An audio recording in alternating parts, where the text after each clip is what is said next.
Well, no, thank you so much for doing the podcast. I'm so My excited. This is pleasure. gonna It's be so good to see really. you. I haven't seen you in so long.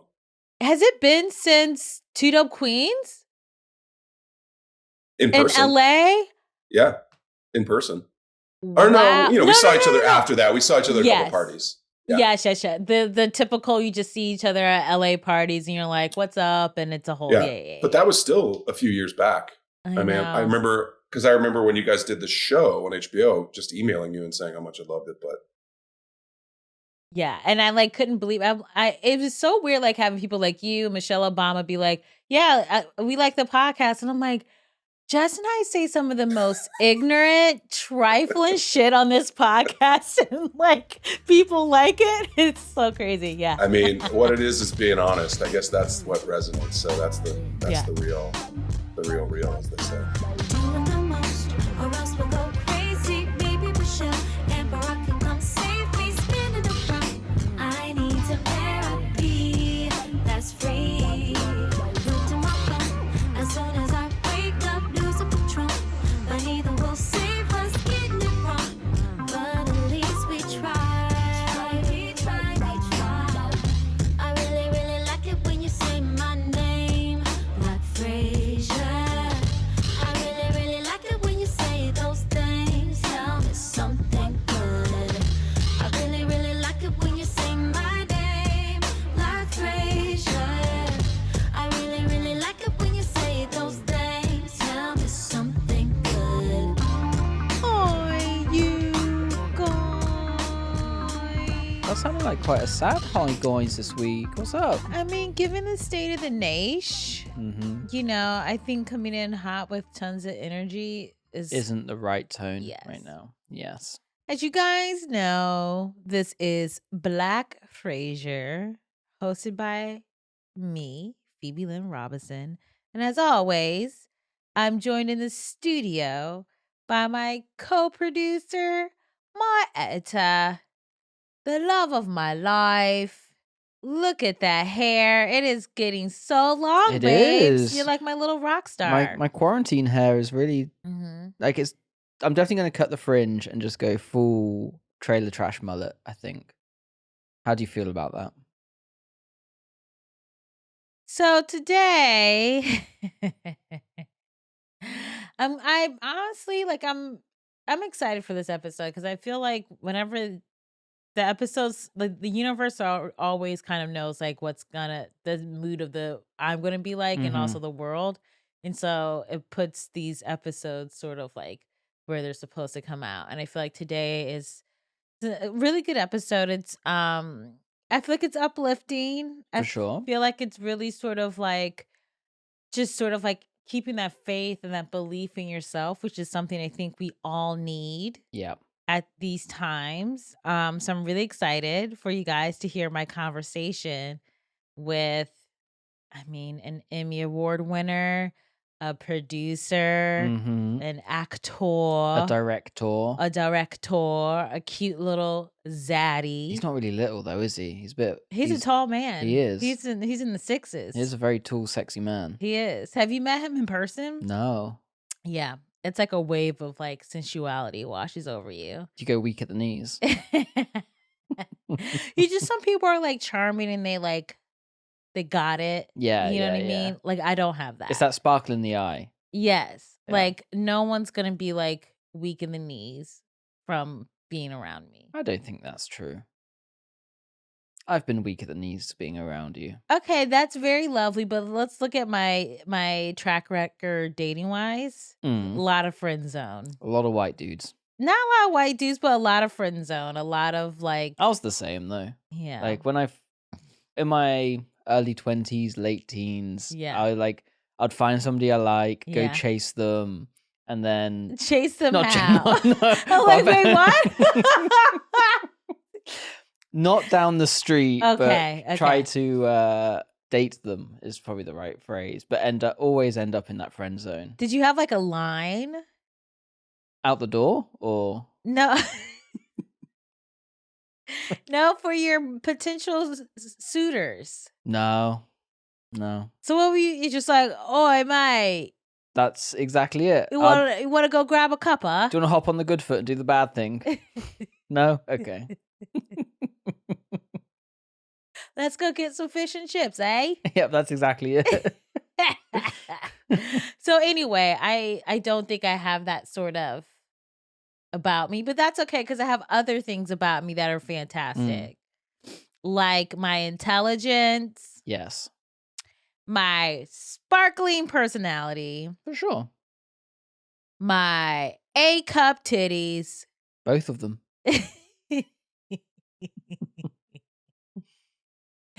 Anyway, I'm really excited for our guest. Speaking of titties, No, I'm really excited for our guest because we go back a little bit. He actually, when Jessica and I were still doing Teed Up Queens the live show, mhm. and we did a special show in LA. Like shortly before that, we heard through the grapevine that our guest loved Teed Up Queens, which I was like, oh, makes sense. He's a big comedy fan. Yeah.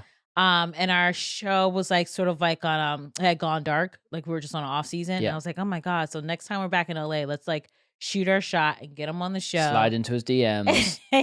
He's not on social medias. Oh, Mhm. of course. That's how he keeps his sort of like sanity, which I Yeah. appreciate. Yeah. And so the next time we had a LA show, we like hit him up and he was like, of course, I would love to do it. And we had a great time. And we've always like seen each other at parties or in passing or whatever. And he's always been nothing but kind and wonderful and smart and funny. And so today it's so good that we're sort of doing this episode on late bloomers because both he and I sort of like got our like really broke out in our early to mid 30s, which, Mhm. you know, a lot of times in careers, people can make you feel like if you aren't like, you know, hot stuff by the time you're 23. Yeah, especially in Hollywood. Yeah. Yeah. And so, you know what? I broke out of my early thirds. I look like I'm in my young twants. Late twants? You don't think No, I do. I'm just busting your balls. I was like, oh my God, with this wig on, honey.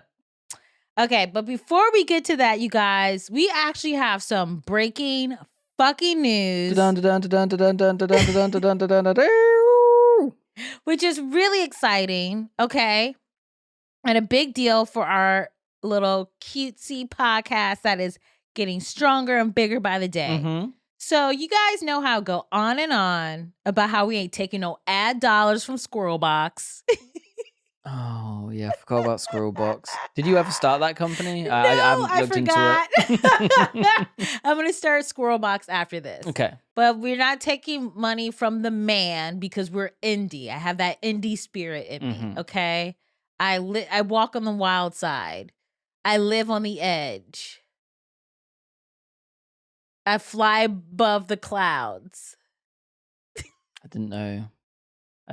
Sure. I'm just going to keep things moving. I'm just going to agree. Yes, you fly above the clouds. Mm-hmm. And so, straight up, we... I like try to drag this out to make it so exciting. You're like, I know what it is. Yeah, I'm aware of what you're about to say. Okay, you guys, we are doing our very first ad, but take that gasp, put it back in your body because it's a black.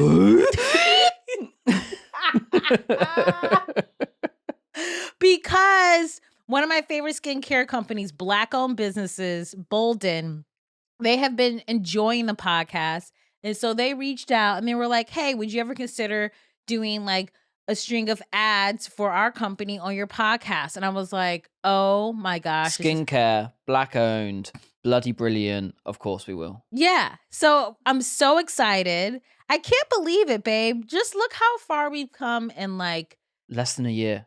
I was gonna say like 2.5 months to make even Oh, sound it really even more, has, isn't it? Been, yeah, that sounds more impressive. I mean, we agreed to do this, what, August? Was This it? podcast? Yeah. Yeah, we started the podcast mid-August. Yeah. Mid-Augs. Damn. I know. Look where we are now. Our very first ad, you guys. I know. So buckle the fuck up because So aggressive. as I tell you what this company is. I'm strapped in, ready to go. Bolden, what you got? Okay, honestly, you guys, just before I get into this copy, I want to say I use Bolden morning and night. It is my skin cleanser. I love it. I swear by it. So if you haven't gotten it yet, I would say get the skin cleanser to start. It leaves your skin feeling so smooth. And let's go into why a brand like Bolden matters. Okay. So listen, there's a crowded beauty market, okay? Everyone's got a line, everyone's got makeup, everyone's got face masks and all those things. But the thing is, like Black women, we still continue to struggle to find products that are designed for our skin. It's unique, okay? My skin is not like Blake Lively's. It's not like Lindsay Lohan. It's not like all the white girls named Kelsey across the country. And Kelsey Grammer. Yes, my skin is very different from Kelsey Grammer's. But Black skin is different because we have melanin. You have what?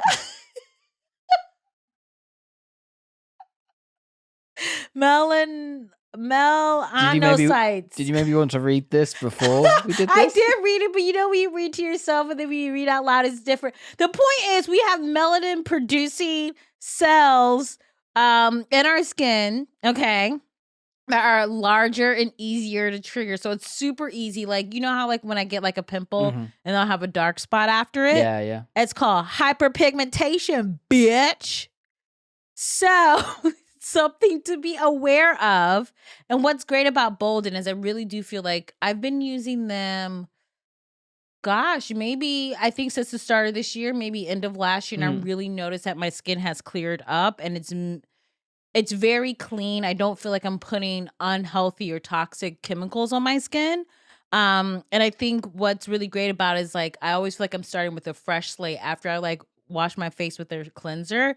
It really just feels like, okay, now I'm getting my beauty routine off to a great start. So I'm just going to say, y'all, check out Bolden. They're on Instagram at Bolden USA. Whoop, whoop. Their website is boldenusa.com. Do we want me to do this to spell it out? No, all links are in the description below. boldenusa.com. Get some skincare in your life, hoes, and to support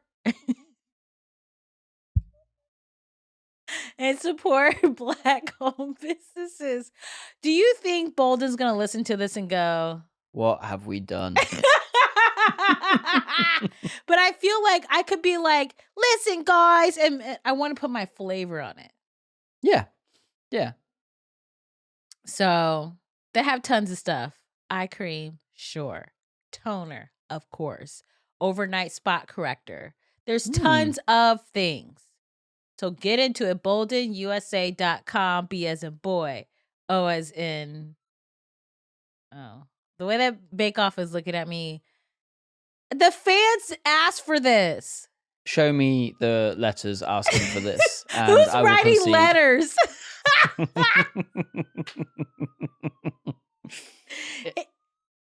Oh, what were you going to say? I was going to say, if it's not a handwritten note with a wax sealed sealing on the back, I'm not in.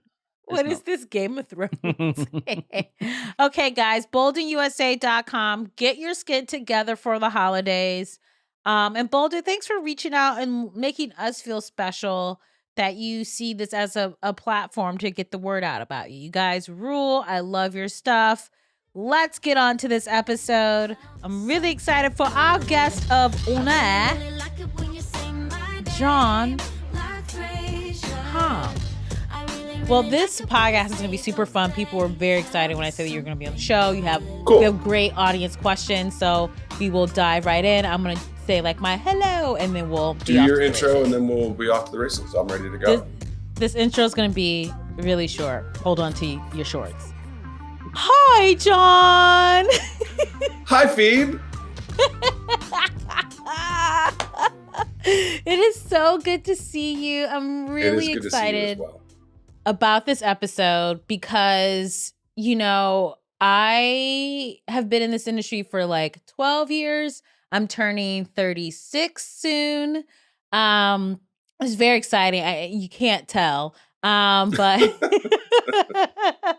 but I think a lot about, like, I started doing comedy around like 24, which is kind of late to start doing stand-up comedy. Eh, Well, like, so many people that I meet doing stand-up, like, they knew when they were 15, and I was like, I didn't know what the fuck I want to do when I was 15, exactly. I think there's many ways to skin a cat, so to speak. And I think that whenever you find it, you find it. And I've known people that started in their teens, and I've known people that started in their 30s after being like investment bankers. So it's like, it is Yeah. what it is. Yeah, but I feel like this episode in particular, I think it's going to be important for a lot of people listening, because I feel like there is, like, I remember, especially when I was starting out in stand up, like, you would see the list 25 under 25, 30 under 30. You see the casting breakdowns, and it was like, 21 to like 20. Like, I would just see all this stuff that made me so sort of insecure about sort of where I was in my career. And when, I started to break was like in my, like, I think Two Dope Queens came out on HBO when I was like 33. Which is like great to me. I'm like, that's young, but so many people act like you're an old bitch for like finally getting a show on the air in your 30s. And so I wanted to talk to you because I feel like you're someone who has like such a great career, and it didn't just like pop off when you were 21, No, it did but not. look where you are and like how much you accomplished. And so I thought that having an episode about like what it means to sort of like find your groove in your career later in life, and like how that is just as valuable and just as amazing as getting it early. I'll say this about that, because I think Yeah. I'm mystified at people that get famous in their early 20s or Mhm. younger. And I feel like the battlefields of Hollywood are just littered with corpses of kids that aren't equipped to handle that. Yeah. I mean, and you see it all the time. The cautionary tales are just so many, because it's crazy. I mean, becoming sort of recognizably famous is a crazy making situation, and you have so many people in your life that you don't understand what they are angling for or what is the thing, and you have to make all of these decisions. And I couldn't imagine it at 20 something. I mean, I was Yeah. barely able to pour cereal into a bowl until I was in the mid to late 20s. I didn't have my own place without a roommate until I was like 30 years old. So like Yeah. it's a challenge. And Mad Men happened to me when I was 35, Mhm. or I was 34, and then it came out when I was 35. So Yeah. and then my whole world shifted, and it became a whole different thing. So even saying that, I had my own issues with sort of managing all of the anxiety and stress of becoming, what do you do next? What's next? What's the next thing going to be? Yeah. What are you going to choose? Who are you going to say no to?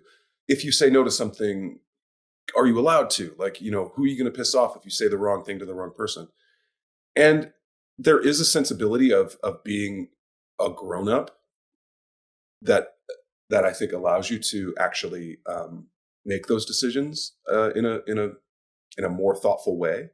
But even so, it's difficult. So I'm amazed at the people that have careers starting when they're super, super young, that are able to maintain that, and they're able to grow that. And I think that says a tremendous amount about them and the people they choose to represent them and keep in their lives. But I also know it's not easy, and it part of the magic is making it look easy and hiding the rough spots. But like, we all know well enough, if you've had any kind of career in this business, how difficult it can be. And it's not like being a frontline healthcare worker right now. It's not that kind of Mhm. difficult, but it still has its own challenges, and it's always hard to like complain about them, because everyone's like, well, oh, cry me a river. Like, yeah, Yeah. it's so hard to be famous, but you can't measure. I keep realizing that it looks like that baseball bat is literally going through my head like a Steve Martin thing right now. You're not gonna be able to unsee it now. Yeah.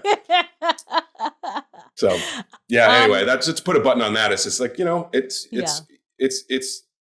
not fair to compare suffering. So yeah, everybody's got their own stuff to deal with in it, and it's all real. Let me turn my notifications off. yeah. So yeah, I want to stick on Fame for a little bit, and then we'll talk about like right before Mad Men exploded. So, I feel the same way too when I see people sort of, even if you see like a Justin Bieber or like whatever, like a Britney Spears, it's For just sure. like I could not imagine being like 16 and being on the cover of Rolling Stone magazine. Like that is so wild. And I think that like there's so much about fame that you can't like no one can prepare you. Like you just sort of have to become famous in order to sort of figure out, right? For sure. So were there Yeah. like what's something that you wish people told you to like really be mindful of before you got famous? Well, I think, I mean, it's advice that's as old as Shakespeare, but it's like, to thine own self be true. Like, you're the only person that's going to be able to determine what satisfies you from a creative standpoint and from a career standpoint. You can take in all the advice you want, and from people who have the best intentions and people who maybe have other intentions, but it's got to be your own choice at the end of the day.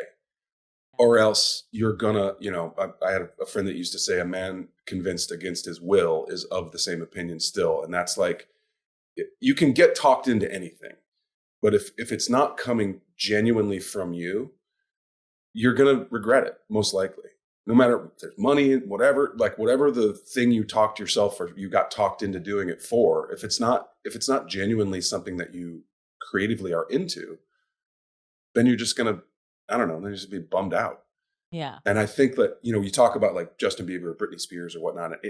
That was even like kind of a quaint, good old days of Mhm. childhood stardom, because there wasn't social media, or at least with Britney Spears. And, when you can go online and like find 30,000 comments about how you suck or you're useless or you're fat or you're ugly or you're any other, the toxicity of that anonymous judgment is Yeah. really dangerous, I think, especially when you're young, because you're not settled into your self-worth or self-image, and you haven't necessarily formed that opinion, and yet you're getting this constant negative. I don't know what people are just trolling, or they're just JK, like haha, like it's, oh come on, you can't take a joke. It's like, no man, that sounds awfully real when you're reading it over and over and over, whether it's on Twitter or what have you. Like I was very fortunate that I was literally like the last one through the door before social media blew up. Yeah. Because Mad Men came out in 2005 or 6, and then Twitter came out in 2006 or 7, and then Instagram Mhm. 2010, and it was like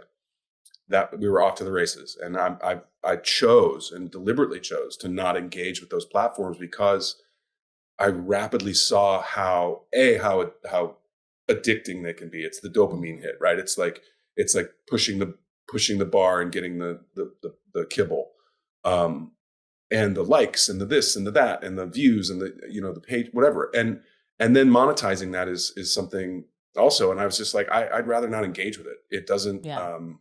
like I said, it doesn't feed my creative engine, and Yeah. therefore you can tell it's just it can become just a sort of like Ouroboros, like, right, you're just running around in a circle and doing nothing. Yeah. Okay, so I want to go back to right before maybe you got cast in Mad Men, because part of the reason why I did Teed Up Queens is, yes, I love hosting variety shows and having a platform for all different kinds of people on, but it was truly like I wasn't booking any acting gigs, I couldn't Right. get a writing job, like Self-generating. yeah, it was truly like no one was interested. So I was like, that year when I met Jessica, I was truly close to just quitting comedy, because I was like, I am trying so hard and I'm not getting anywhere. And I see my friends like really getting these things and I'm not like making these advances. And so I'm wondering, what was sort of your mental state before Mad Men? Were you just sort of like, why is this not clicking? What's happening? Like, what were you thinking? It's interesting that you bring that up, because, first of all, like when I first moved to LA in 1995, 2 years out of college, I went on a lot of auditions and I didn't book anything. I just kept going, climbing up the ladder, and then you get to the last rung and someone's like, nah, and you go all the way back down and you climb up the ladder again. And, for whatever reason, they weren't buying what I was selling. And, it was like, those are the days of Dawson's Creek and a lot of CW, WB programming that was for like young kids. And I was 25, but I still looked old. I did not look like a high schooler or a teenager. I didn't look like a high schooler when I was in high school, but it was just like, I was not the prototype of what they were looking for. So that was challenging. I mean, I was here for 3 years before I booked a single thing. Wow. And what I did with my spare time was I went to a lot of comedy shows, and I happened to meet people of a like mind. And it was like, that was in the good old days of like Monday Nights at Largo, and then the M Bar and comedy Death Ray, and then Comedy Bang Bang. And then it all kind of, it kind of exploded from there. But that's how I met, Sarah Silverman, Patton Oswalt, Paul F. Tompkins, Doug Benson, like Scott Aukerman, all these guys, and people, and Zach Galifianakis, like people who are now like friends of mine. And I got to see there's a different kind of comedy sensibility than the one that's being pushed in the 3-camera sitcom format. And there's a way and it's starting to get traction. And I happen to really like it. And on the East Coast, there was you guys and like John Hodgman and Eugene Merman and all these, the Slipper Room and Seth and all those guys. Like, there were so many cool outlets of that, and you're able to push that agenda. You were able to push that agenda because you knew I'm funny. People should like me. That was one of the things that I loved about your and Jess's show so much was we're awesome. Yeah. Full stop. We're about to, for an hour, we're about to prove it to you. And that's intoxicating to watch. It's really fun. So right before Mad Men, for me, Mad Men was the 8th pilot that I auditioned for that season. Oh my gosh. I had yeah. I had tested on 7 pilots, gone all the way to the top, and not been chosen. So, and I had been on television shows. I was a regular on The Division, and I'd been on various and sundry shows. So it wasn't like I was not proven. But so Mad Men was the last one, and it was for this network that no one had heard of. It was, this kind of this whatever, and it was being produced by a advertising agency, and they weren't sure who was going to pay for it. It was just all this real B-, what's going on? Huh? Is this real? Is this a thing? But it was so good. It was so compelling to read that I just knew I wanted to be in it. I remember the first audition that I did, and I auditioned for it 7 times. Wow. Yeah, I kept going back. They kept having me read different scenes. I kept going back. They ended up flying me to New York to meet the AMC people. I kept going back. I'm like, at any one of these times, if I sucked, they would have been like, he's not right. Because I wasn't famous. And that I wasn't a person, that was a known quantity in television necessarily. And to his great credit, Matt was like, it works for the character. It shouldn't be Rob Lowe as Dom Draper, because everyone's going to be, oh, Rob Lowe, cool. Yeah. That should be a person that they need to discover. And I thought, I agreed with that, obviously. Mm-hmm. But I remember just the first audition was in Santa Monica, and I live way on the other side of town in Los Feliz. And it was on Santa Monica on a Friday at 4:00, and it was raining. Oh. So that audition took me about 5 hours to get to and back from, because of traffic and rain in LA. When it rains, everything just goes sideways. And it was a pre-read for the casting director, because I had never met the casting director and they had never met me. They were from New York. And that was the first of 7 auditions for Mad Men that I did. And it was just, I knew eventually that I knew I was right. I just had to go about, kind of convincing them. And that took a while. Wow. And so I think what's interesting about this is as I've been thinking about this for myself too is there's sort of success that you define for yourself and then there's success that other like what people outside of you consider to be successful. So like for the longest time before Cheat Up Queens, people were sort of like, "Oh, whatever, whatever about me." And then like that popped, and then people were like, "Oh, I guess you've been working now." So there's like this assumption that because I didn't do anything that sort of like resonated with a large amount of people that I wasn't actually working or that I Right. wasn't Sure. successful. And I It's the think that's overnight success that takes 10 years. mhm. Yeah, but I'm wondering if like you think like in general, whatever industry that someone is in, like I think that framework needs to be changed because I think it puts a lot of undue pressure on people to be like, okay, I have to have a specific marker that proves that I'm successful, even though for me, I feel like I'm doing okay, you know? For sure. I think again, it's about your own satisfaction with, your place, wherever it is. Hmm. And there's nothing wrong with striving either. There's nothing Yeah. wrong with wanting to achieve and wanting to move up or forward or whatever that means. It's just also maintaining a sense of appreciation for where you are and what you're doing.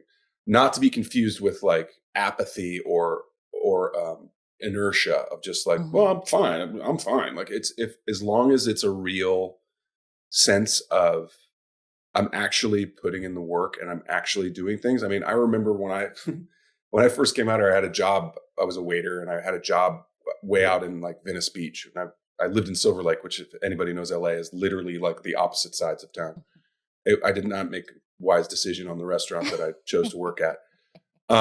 But I had friends that lived in Venice, and so if it got too late or whatever, I didn't want to drive home. Like I could stay at their place that was right around the corner from the restaurant, sleep on the couch, whatever. And you wake up in the morning, it's like Santa Monica, Venice, beautiful, sunny day, California. Hey, what do you want to do? Let's go get some coffee and play volleyball or whatever. And like I would like look down and look up and I was like, wait, I've been out here 2 weeks. Like I should probably go home. I should like work on auditions or go to class or do something. Like, Yeah. and that's the real draw of California sometimes is like it's like the land of the lotus eaters. Like you can look down and look up and like 5 years have passed and like what have you done? So it really demands. It's not like New York. Like New York will not let you forget that there's the rent's due. Like Hmm. here you can kind of like coast a little bit. So I would if anybody's out there trying to do this, it's like it's not a roll the dice kind of thing. It's a thing you have to like prepare for and work on, um, so that when you actually get your shot, you're ready. Yeah. Did you ever have a moment where you contemplated quitting and being like, maybe this isn't the right sort of industry I for me or I do remember thinking after like it was literally right before Mad Men, like because I like I yeah. said I had auditioned for all of these pilots. I'd gotten so close to like and things like by the way that were probably never went past a pilot. Like it wasn't like it was, oh, I was so close to being on the West Wing. Like it wasn't Yeah. that. Um, but the experience of getting so very close and also having been there. So I knew it wasn't like I can't I knew I could do the job. It just was like I wasn't getting picked. And Mhm. it that part like after 4 or 5 pilots, you're just like, what am I doing wrong? Like what am I not doing? Like why are they not into this? And that one wore on me for a while that season. And then Mad Men comes along and you go, "Oh, okay, never mind. Yeah. Just kidding." It all worked out. Yeah, yeah, yeah. Yeah. And I'm curious as to what because you sort of broke a little bit later, what sort of like what how do you think your work ethic was able to develop because you had more time to sort of work on all the tools in your toolkit? Well, I think also getting to be number 1 on the call sheet, the lead of the show, after having been number 6 or 7 on the call sheet on a show is, I think is way better because you see how it should be done, not necessarily how it always is done, but you see the right way to be a leader. And so for me, I mean, I had a lot of heavy lifting on Mad Men. I was in almost every scene. Like there was just a lot of a lot of work, but it was fulfilling. And so I would always remind myself that no matter how like many days in a row I have to work or how long the days are or whatever, like this is what I signed up for and this is what I like to do. And I get to do it at a pretty high level. And that part of it was like awesome. Like, I there was a time when I think it was around season 3 of Mad Men, where maybe season 4, where I was shooting Bridesmaids, I was doing reshoots on The Town, and I was shooting the show.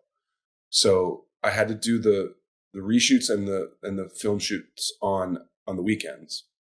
And I worked every day during the week. So I worked like 21 days in a row without a day off. Wow. And I just had to, I kept reminding myself, like, this is what you want to do. Like, what's better than this? Like, you're getting to do this with all these cool people, with Ben Affleck and Kristen Wiig, the cast of your show, like so many cool people at such a high level. Like, just go to bed and get up in the morning and go to work and enjoy it. So that's what I really took away from. I mean, there were hard days. Sure. There were days where I was angry or upset or what have you, but like the majority of the days I was definitely able to say like, I'm digging this. Like, I'm really enjoying this. Yeah. And I feel like whenever you get to that next sort of level in your career, whatever that is for you, you sort of you have this fantasy, or at least I did. You're like, oh, this will be really cool. This is awesome. And you're like, oh, it's just more work. It's always just more work, but which I think is, as scary as that is, it's also kind of like, oh, okay, like I can do more of this. I know what I'm doing. And I think that sometimes when you get to a certain level and there's this pressure from success, that can make some people sort of shy away from it or sabotage. And like, how did you sort of fight? If you had those instincts, how did you sort of fight against that to be like, no, I'm going to be fully present in here. I worked for this. I'm not going to destroy this because I'm scared of what's going to be on the other side of it. The fear of it is always present, right? So there's always an element of, especially when you're doing something live, especially when you're doing something that you created yourself out of whole cloth, whatever. There's always an element of fear. It's just how do you harness that, right? Do you let it run you, or do you get to harness that and turn that into energy and turn that into creative energy? So that's part of that is just experience. Part of that is just doing it. Talk to any comic out there and they'll say, you have no one bats 1,000, the best of them, have nights where they bomb, and you learn from that. I've certainly seen work that I've done where I was like, I probably could have done that better, but in the moment I did the best I could, and you hope that especially because movie making and television making is so collaborative. There's so many people that are tweaking and touching, whether it's hair and makeup, costumes, sets, editing, sound guy, like whatever. There's so many pieces of that puzzle that you really have to have a healthy sense of trust in the people that you're working with. And I remember every time I would sign on to do a movie, whether I was the lead or the fifth guy down the line, whenever we'd sign the deal, I'd say, okay, like you guys did your work. My job is to make it great. And that's what I would try to do every time I step on stage. And so does it always work? No, but you have to be earnest in your approach to trying to make it as best as you can. Yeah. And so I have a quick question because it just popped into my head. I remember I was reading, I'm not a huge fan of reading like reviews about anything. I feel like reading. Yeah, I hate reading. No, but sometimes when you read reviews, you're just like, okay, this critic's just being a hater. But for me, this was like years ago where I'm like, oh, for me, this will be how I knew I made it. Someone described an actor as a low budget Jon Hamm. And I was like, damn! I was like, John's made it! Which, I mean, that's got to be, that's kind of, I don't know if it's high praise, but that is for someone to say that there is a trash version of you, that's great. Yeah, well, I'll take it, I guess. I don't know who they were talking about, but here we are.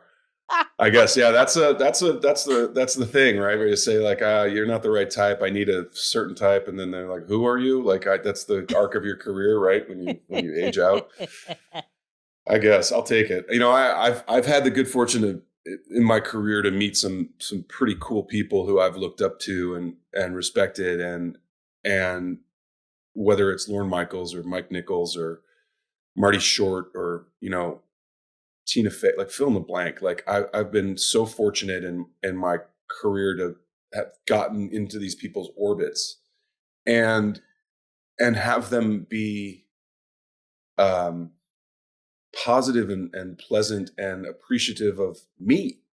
And Yeah. it's like, it's such a mind blower where you're like, I don't understand.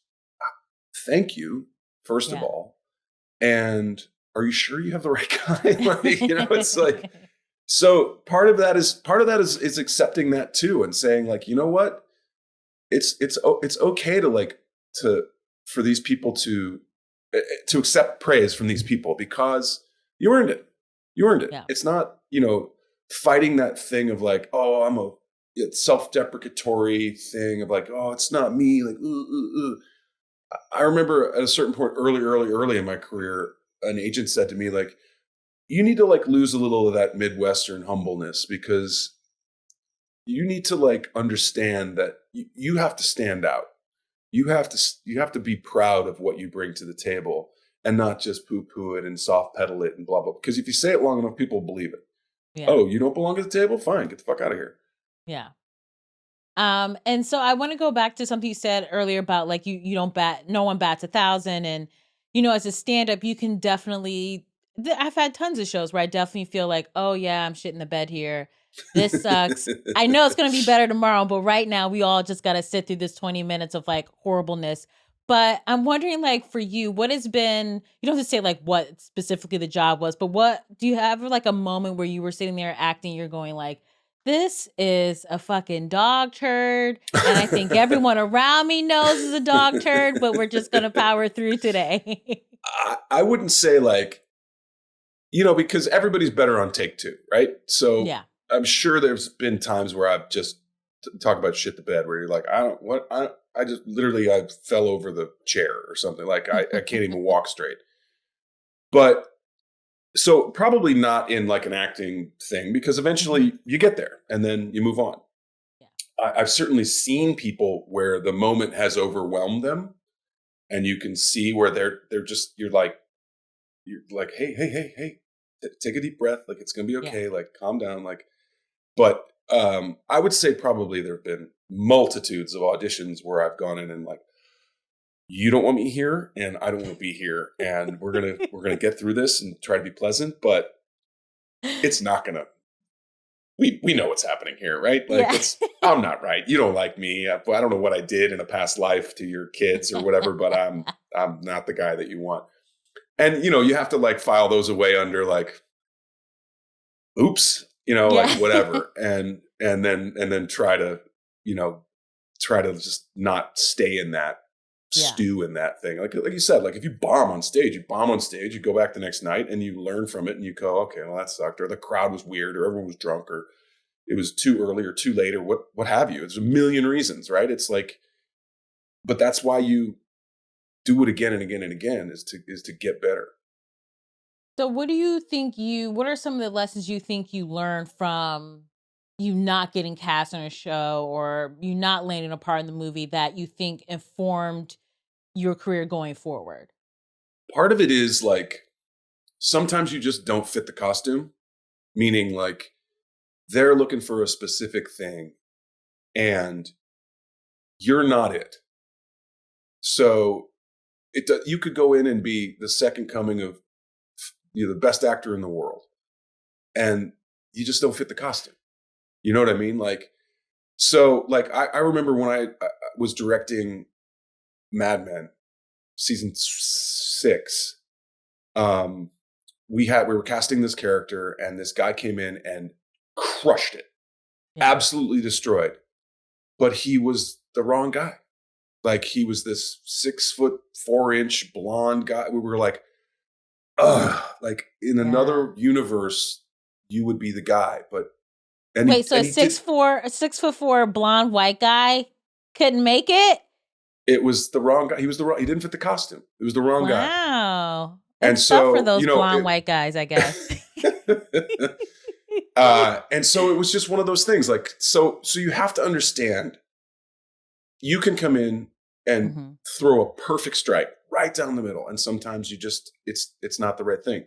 So I guess that's what I eventually learned Yeah. was that sometimes it's not about you; it's about the other stuff, and you just have to come in as prepared as you can be and do your thing.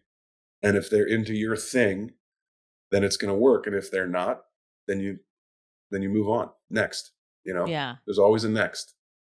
I love this. This is like so good because I feel like I'm just like not that I was spiteful because I think that's not the right word, but I think like in my 20s when I was like sort of like going out for stuff and not getting it's like I had this attitude of like I'm going to show you of like I'm going to make you regret not picking me, Right. which is understandable, but I think it's also sort of not the right way of looking at it, right? Because you're still giving that person so much energy and mental real estate to be like, I'm going to show you, and Right. they've forgotten about you. That's Yeah, the thing. for sure. Yeah. Yeah, for sure. There's a great line in Mad Men where somebody comes up to me and says, "I feel sorry for you," and I look back at him and say, "I don't think about you at all." Yeah. And that's really the thing. It's like whenever, as soon as you're able as an actor to kind of dump whatever bad experience you had and chalk it up to whatever and come into the next one like refreshed and ready to go. I remember toward the end of my auditioning career, so to speak, I would walk into rooms and be like, let's do this. And I'd be so chill and relaxed. And that energy comes across too. And they're like, oh, this guy's a pro. Like, Yeah. done. Bring him in. He's gonna kill it. Because you walked in and you present that. You don't present anxiety or too eager to please or what have you. You represent a professional. And that's, when you're a kid, you kind of try to do that. Yeah. But it's clear that you're a kid, and you're kind of playing at it. Yeah. So you would just walk into an audition and be chill as hell. By the end of my career, at the beginning, Wow. I was a bundle of nerves. No one teaches you how to audition. That's the thing too.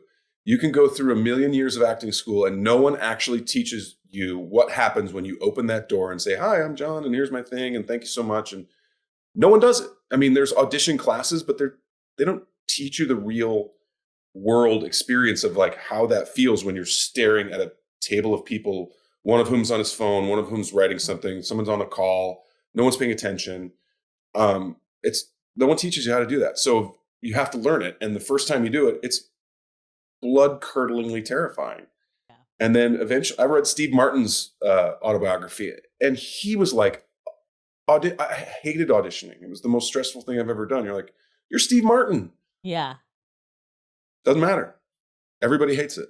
Yeah. One of my worst auditions, for a Netflix show that's no longer, but I guess I just feel like I just work better if I could just like be in the zone, like chill instead of like having to perfect these lines or whatever. But I remember I started doing my part and then I was like, oh, wait, can I start over? And the person just kept reading, like I didn't say anything. And I like didn't know what to do because I was like, well, I took like 2 sort of like acting classes and they were like so chill, like everything's gonna be fine. So I was like, oh, I could get into the room and just be like, oh wait, I'm not ready. Let me like try it again. They were just like, bitch, we're seeing 30 people today. Like we're not starting over. What are your credits? Oh, you have none. We're not starting over for you. Yeah, I mean, part of that I learned so much. Part of that is like, there is a sense of understanding that everybody's busy, right? Yep. You're not the most important person. There's 42 people in line behind you. They got to kind of churn and burn these. And it's hard to like make an impression in 45 seconds. And so you have to understand that too. Like it is what it is. Like you can't, I feel like that phrase should be removed from the planet. We can't say it anymore, right? I know. It's like, it's Michelle did it. Like she officially made that not a thing anymore. But to that point, like you have to really understand the reality of that too, and place yourself in whatever level that you feel comfortable in. Obviously, you don't want to be like, oh, I hate to take up too much of your time. Like you're there, they invited you there, so Yeah. use your time wisely and be kind and polite and respectful, and that'll come back to you. Yeah. I think I was just too nervous. And I definitely think in my 20s, I was so apologetic. I always felt like I was imposing on people and I'm so Right. sorry to like, I just felt like I had to apologize for breathing, which I think really was like a mind fuck for me because I never felt like I deserved to be in any sort of room. People's anxiety comes out in such weird ways in that Yeah. sense. Like some people come off like, oh, I'm too cool, I don't even care. Like, well, then why are you here? Yeah. Some people come across as like, oh, I'm so sorry, I'm so sorry, I'm sorry. Like, no, we invited you. Yeah. And that's just the way human beings express being uncomfortable. It's just like it's hard, and the energy that comes with that is so easy to see when you're on the other side.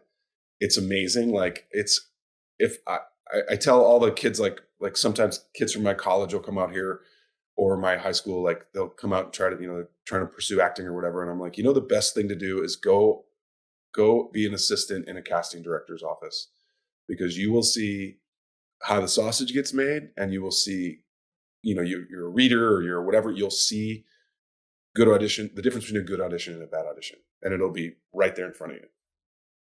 So wait, how did your anxiety sort of manifest itself when you first started I would going out for be jobs? the guy that was like too cool for school. Like I don't need. What are the line? I don't know. I'm just too. Whatever. And it was like that was. I had a Yeah. few very kind casting directors tell me like, that's not the way to do this. You're very good at what you do. You need to come in and be very good at what you do and say thank you and turn around and go. And we'll be in touch. It's like don't be too cool for school because it's LA. There's 42 dudes that look just like you. So I learned that lesson quick. Yeah. And now that you're on the other side of, like not having to be in sort of this like audition hell and you have such a great career.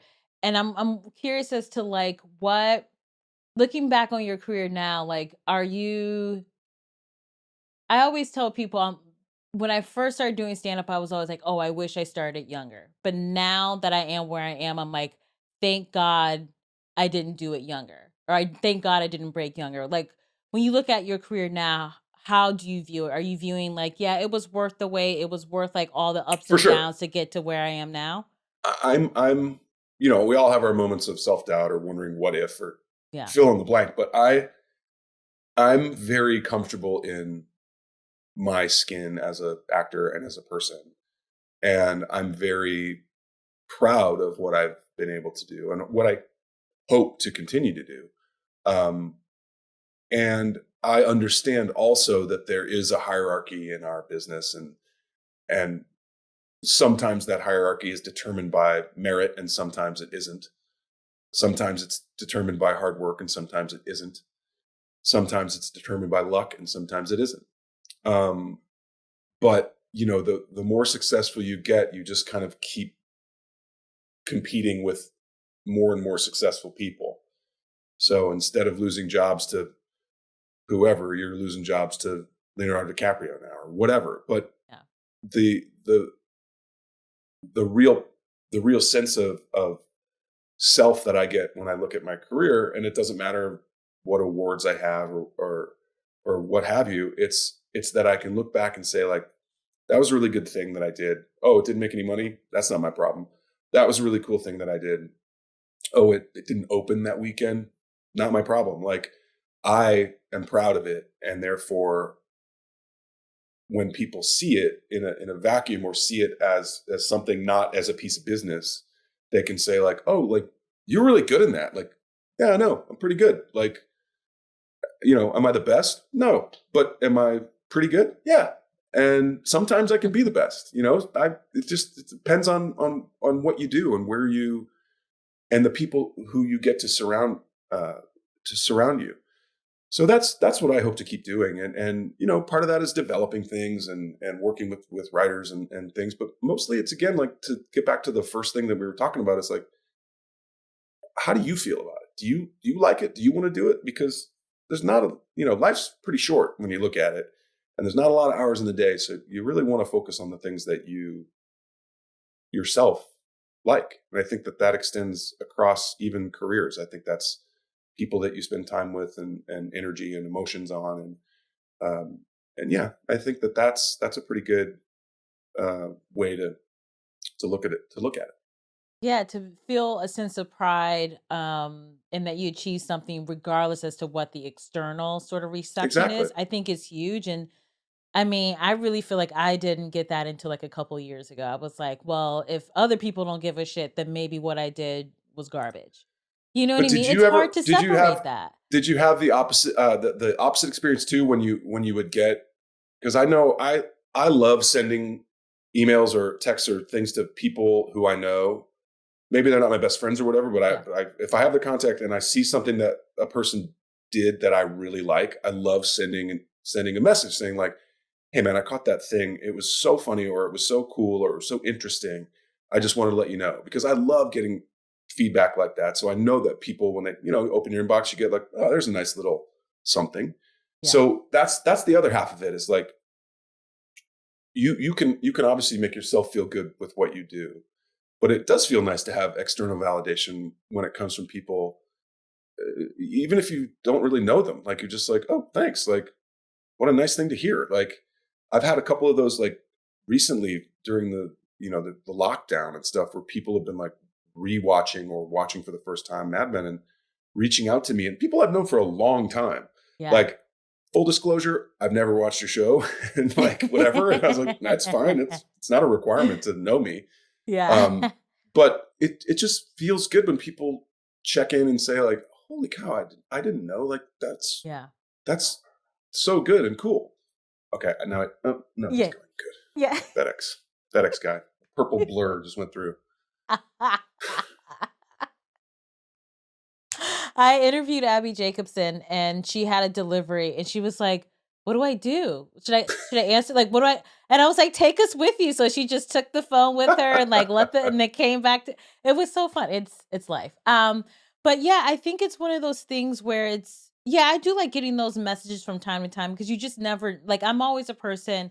I just want to create something that I think makes me laugh or tickles me, but I don't know if anyone else is gonna get it or gonna enjoy it. So when I hear that someone likes it, like, you're always very kind and generous, being like, "Oh, I love Two Dope Queens," or this, and I appreciate that, because sometimes you think you're doing things into a void. You know what The I mean? reason I Even though got you're turned on not. to your show was John Hodgman. I mean, and the Oh, reason I got cool. turned on to John Hodgman was because, it's like, it all interconnects. And if Yeah, the end result is that you get exposed to something that you might not have seen, or you might have thought, "No, that's not for me. Why would I want to watch this or listen to this or whatever?" yeah, And it turns your head or it inspires something in you, then awesome. Like, yeah, that's the best version of it, right? Like, yeah, that's why we're all here. We're all here to, like, hopefully be a part of a community that we can share um, interests and expose people to different interests and things that aren't necessarily designed for straight white male gaze, whatever. Like, yeah, you can be, your interest can be piqued by so many different things if they're interesting. yeah. Yeah. I mean, I will say, full disclosure, at first when Mad Men came out, I was like, "I don't know. This seems like a bunch of like white nonsense. I don't know if I'm gonna watch it."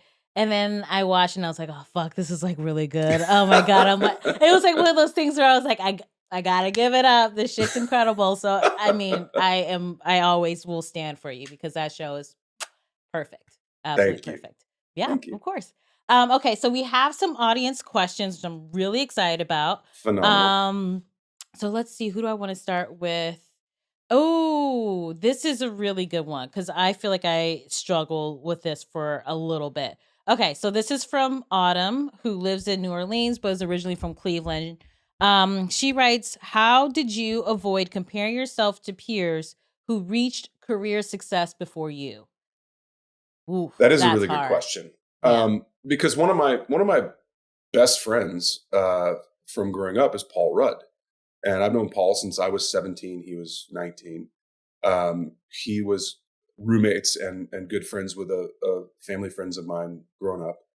And, I would come out and visit him when he was a struggling actor, and he got like a Nintendo commercial, and that was really cool. Like, we were like, whoa, did they give you a free Nintendo? And they didn't, by the way. But, it was just like watching him kind of go. And then he blew up in his 20s and Clueless and this and that and what have you. And then I came out and I was like, oh, I'll just follow his trajectory. And it was like, or not. And, but part of it, I guess it was like really early on. I was pretty comfortable with like, that's Paul. Paul got to do that because Paul started earlier. He took a risk earlier, and there was no like jealousy in any real sense. There's always a kind of a sense of especially people, because like you probably have this too, but like when you're going through the audition world and pilot season and everything, you tend to see the same few guys, right? Because it's like the guy who's like 6 feet tall and white and has dark hair, and then there's the blonde guys or the whatever. So I would tend to see the same guys, and I would often like look and be like, what's that guy got that I don't? Like, what am I doing wrong or not right? Or that kind of energy is not helpful, because as we've been kind of harping on, like, you have what you have, and it's your job to present that in the most appealing way possible, and then they're going to pick it. If you're trying to do what Dave's doing or that guy's doing or whoever, you're doing an imitation of an imitation, and who cares? Yeah. Yeah.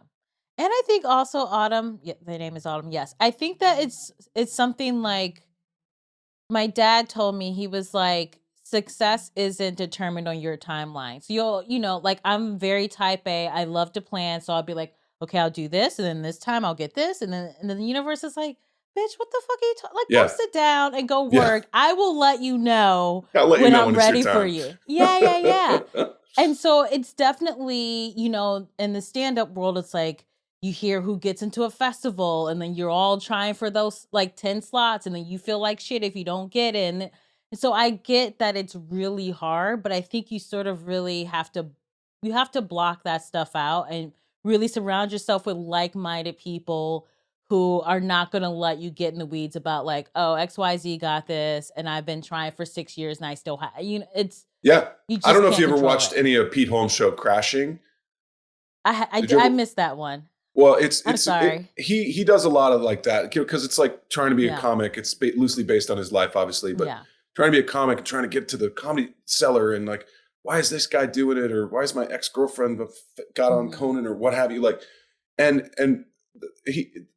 he's another guy that I sent a very nice email to, because I really appreciated his second season of his show, because I was like, that's such a perfect distillation of like, let that nonsense go and do your thing, and then that will come to you.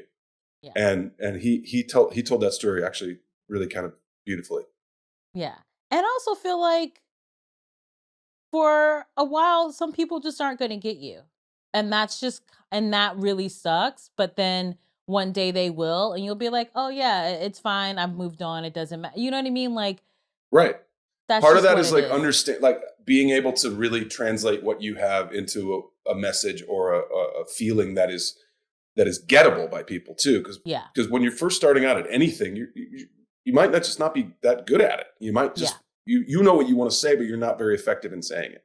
Yeah. So that's that, and the other half of that is like, enjoy that part. Like, enjoy the process. Like, enjoy the part of like the journey of doing that and really getting better.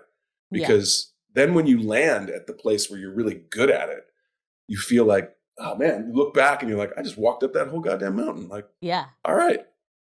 All right. Listen to that, Autumn. That's really good advice. Okay. This is funny. Okay. So Brittany writes, how do you navigate the industry as an old, but not really that old performer? It's interesting. I was talking last night with a friend of mine who's a little bit older than me, very working actor, successful, been on a bunch of shows. You totally recognize him if you saw him. And it was like, he goes, I just had this audition and I put myself on tape, and he goes, I got to tell you, it was actually really refreshing. They just were like, you're too old. he goes, because I'd rather hear that than like, we're going a different way or like whatever. He's like, fine, I'm too old. I don't care. I feel like it's really interesting. Like I'll be 50 next year. So that's like a milestone. Yes. That's a But milestone. like you're like a 50-year-old white guy, which is still, I feel like, very young. Like I'm like a Listen, 35-year-old black woman. Exactly. I'm 78 in white years. White male years. Yeah. It's obviously different. But it's also like, I feel like when I was 20, like 50 felt like 80. You know what I mean? Like you'd see a 50-year-old back in St. Louis. I was like, that guy's 50, man. That's 50 hard years. Like that's no sunscreen years. That's like, 3 packs a day years. Like that is a hard 50. Yeah. And I feel like in LA, 50 is like, I don't know, like I don't feel 50. I don't feel old.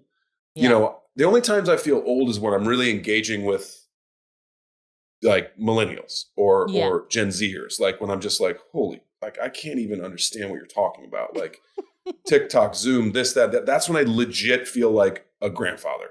Yeah. Or like, can you show me how to work the machine?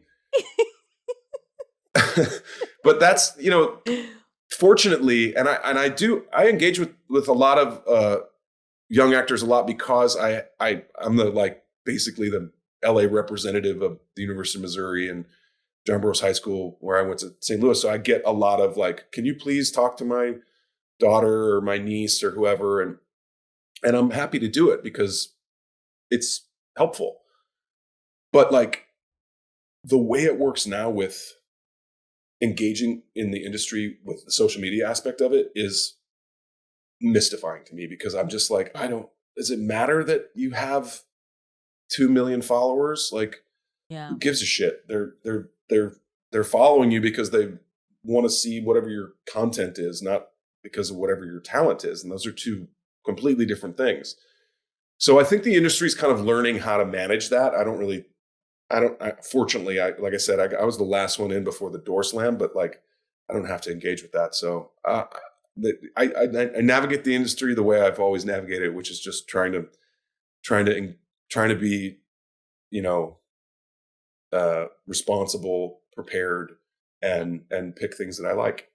Would you ever join social meds, or you're like, no? That ship has sailed. I don't. Yeah.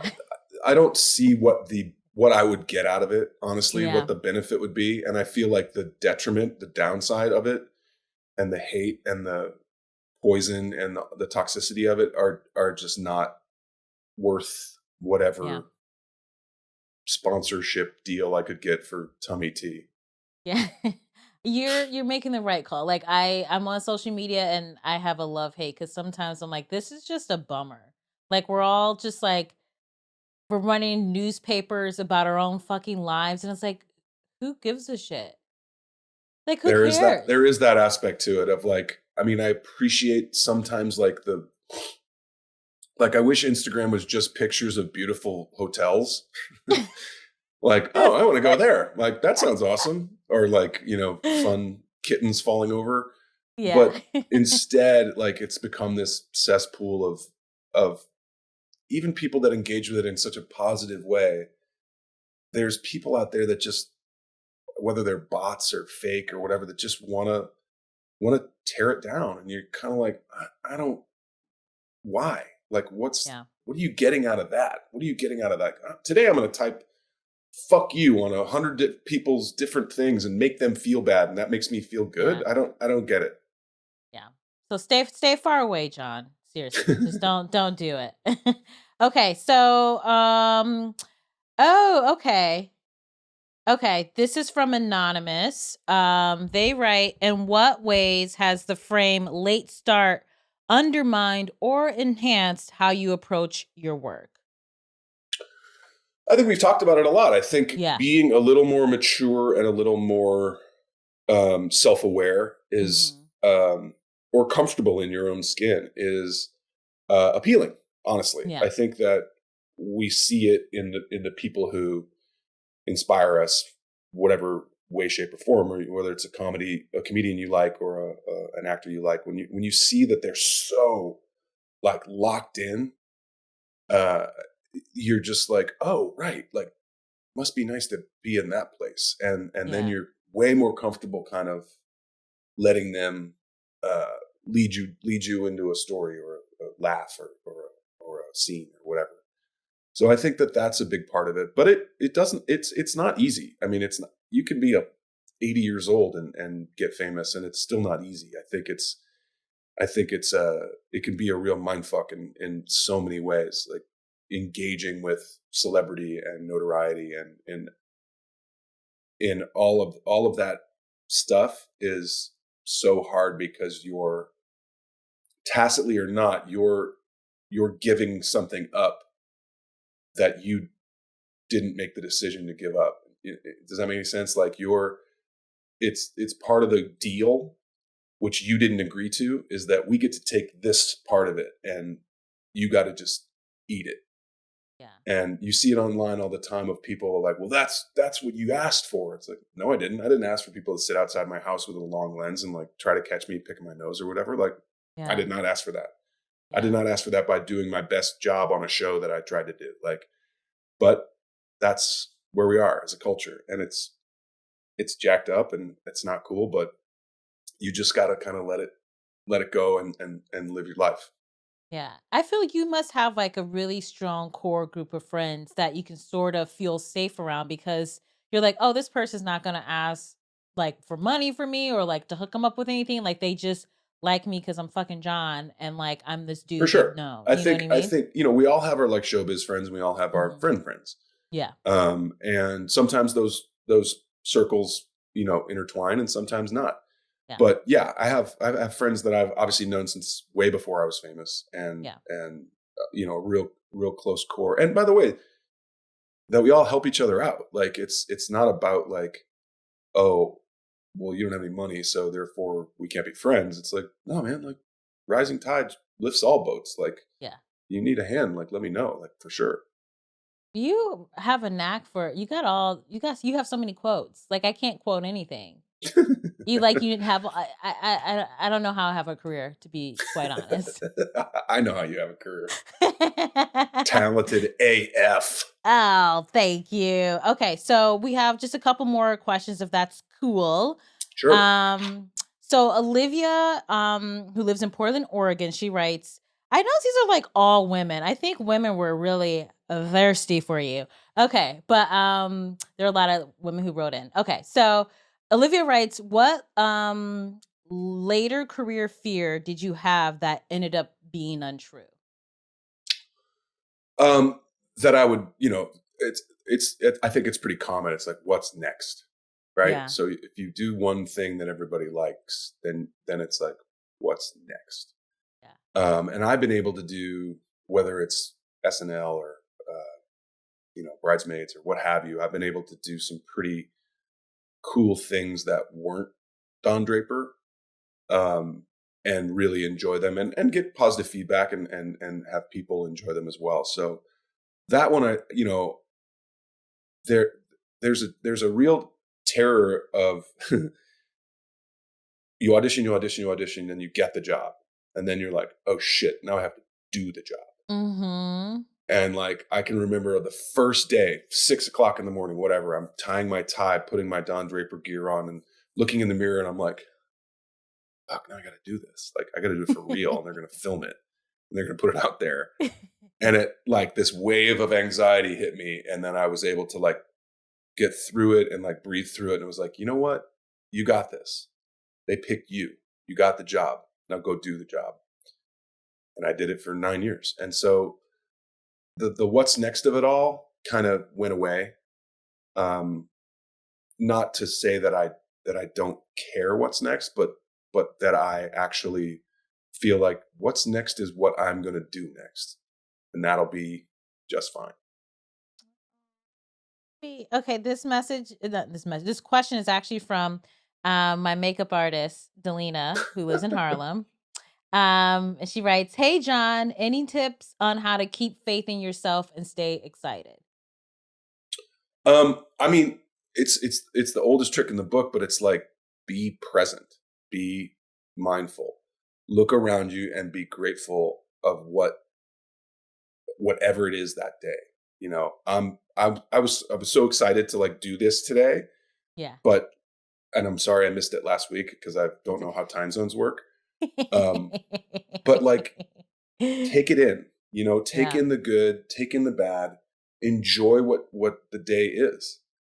And you can, if you're able to do that in a real way, and you're able to kind of constantly check in and really appreciate your surroundings. And it doesn't have to be like, I remember living in a house with 4 dudes back in the 90s and thinking like, you know what, I'm actually kind of glad I'm here. Like this is pretty great. It wasn't a conscious thing I did. I just remember thinking like, this is actually kind of fun. And I think we're gonna go play golf a little bit later, or maybe tennis, or maybe we'll just take a hike. I don't know. LA is awesome.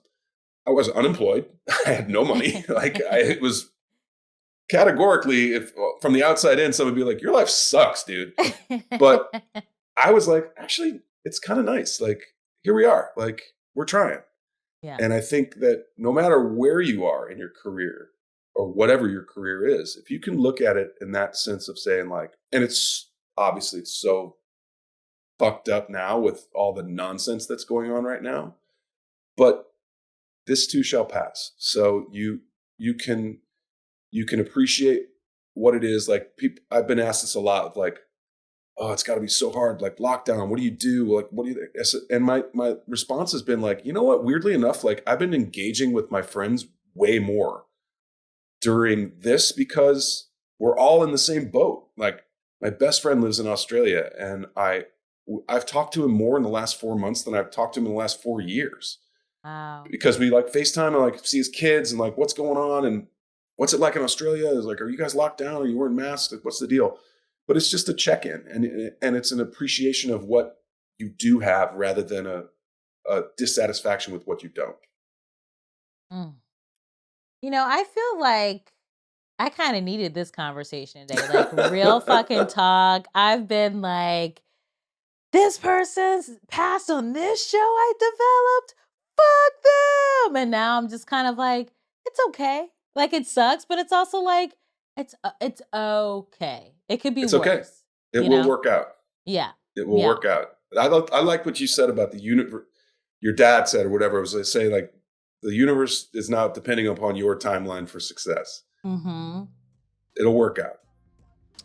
Damn, Jon, you're the best. This was like so like delightful and nice. I feel like, you know, we like see each other around it, but we never get to have like a deep. No, this was convo. lovely for sure.